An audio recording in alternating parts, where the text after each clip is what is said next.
Praise the Lord. प्रभुंकर महिमा हेउ।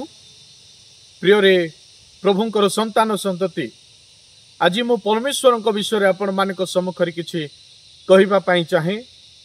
जेपरिक पवित्र बाइबल आदि पुस्तक 1 पर्वर 1 पदरे लिखा जाए, आद्यरे परमेश्वर स्वर्ग और पृथ्वी सृष्टि कले। आमने देखु सृष्टि पूर्वर परमेश्वर को पवित्र बाइबल प्रारंभ रे परमेश्वर को आमने देखु।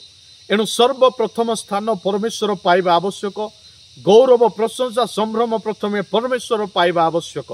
प्रत्येक परिस्थिति प्रत्येक समय जेकोसी कार्य करूना कहीं आमने सर्वप्रथमे परमेश्वर को स्थान देवा उचित। आमान जीवन में सर्वप्रथमे परमेश्वर को स्थान देवा। आमान परिवार सर्वप्रथमे परमेश्वर को स्थान देवा। जेकोसी क्षेत्र में भी हो प्रथम स्थान जहाँ परमेश्वर से स्थान रे परमेश्वर को आम रखा, कारण आद्यरे परमेश्वर अटंती। एणु सर्वप्रथमे जो परमेश्वर से परमेश्वर को आम जानिछु कि नहीं, निजको आम पचारिबा।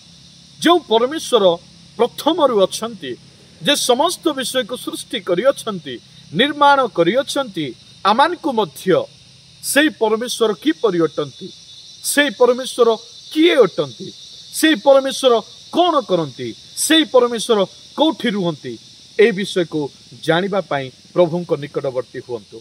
आगामी वीडियो रे मु आपण मान सम्मुख से विषय कहबी। प्रभु आपण मान आशीर्वाद करंतु। God bless you. Praise the Lord.